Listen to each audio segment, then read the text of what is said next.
और काले खां के यहाँ पर एक पुत्र ने जन्म लिया। जन्म लेते ही महाराज काले खां बड़ा खुश, इसलिए नहीं कि पुत्र हुआ, इसलिए कि अब सबके मुंह बंद हो गए, अब मुझसे कोई कुछ नहीं कहेगा, अब मैं निरंतर मदन मोहन लाल जी का खूब दर्शन किया करूंगा। लेकिन हमारे ठाकुर जी सीधी सीधी जीवन जिए, कोई इससे ठाकुर जी को आनंद नहीं आता। हमें बिहारी जी बड़े चतुर हैं, खुद टेढ़े हैं तो इसलिए भक्तों का भी जीवन टेढ़ा मेढ़ा ही कर देते हैं। ये बात आप सबने अनुभव की होगी।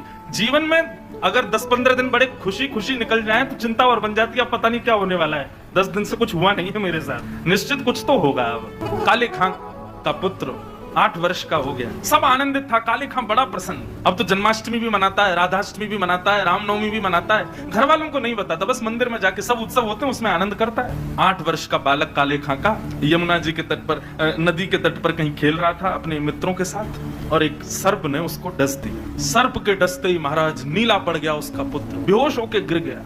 बालक दौड़े दौड़े गए काले खां के घर। काले खां तो मंदिर में था, उसकी पत्नी को जाके बताया।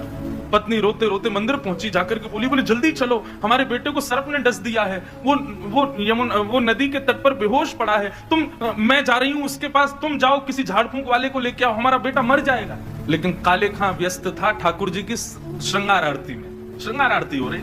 पत्नी इतना बोल करके लौटने लगी, लौट करके उसने पीछे देखा कि आए कि नहीं, तो देखा तो काले खां तो ठाकुर जी को ही देख रहा था। पत्नी जाकर के बरसने लगी, बोले तुमको अभी भी यही दिख रहे हैं?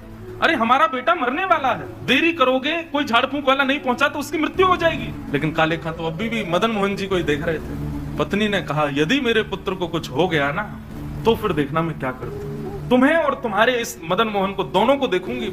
ऐसा कहकर के पत्नी तो चली गई। काले खां वहीं खड़े रहे, नेत्रों से अविरल अश्रुधार बहाने लगे। इसलिए नहीं कि पुत्र को सर्प ने डसा, इसलिए हे मदन मोहन लाल, क्यों आप चैन से नहीं बैठने देते मुझको, क्यों आप चैन से मुझे दर्शन नहीं करने देते? ये सब मुझे पता है आपकी लीलाएं हैं, और ये सब क्यों करते हो ये भी मुझे पता है, मुझे परखने के लिए कि मैं अपनी स्थिति से च्युत तो नहीं हो रहा कहीं। लेकिन मेरा पुत्र दिया आपने था तो बचाओगे भी आप ही। और पुनः कहूंगा, इसलिए नहीं कि मेरा पुत्र है, इसलिए कि मैं आपसे दूर ना हो जाऊं, बस मेरे पुत्र को बचाना। संध्या आरती के बाद जैसे ही कपाट बंद हुए, काले खां नदी के तट पर पहुंचा। भीड़ इकट्ठी थी। पत्नी को जैसी पता चला, काले खां बोले आगे ओझा को नहीं लाए, झाड़ फूंक वाले को, बोले वो तो मैं भूल गया। इतना कहना हुआ कि महाराज परिवार के लोगों ने काफिर काफिर कहकर के काले खां को सुनाना प्रारंभ कर दिया। दौड़ करके गए, ओझा को लेकर के आए। जैसे ही ओझा ने आकर के उसकी नबज आदि देखी तो कहा ये बालक तो जीवित नहीं है, इसकी तो मृत्यु हो चुकी है। सब रोने लगे।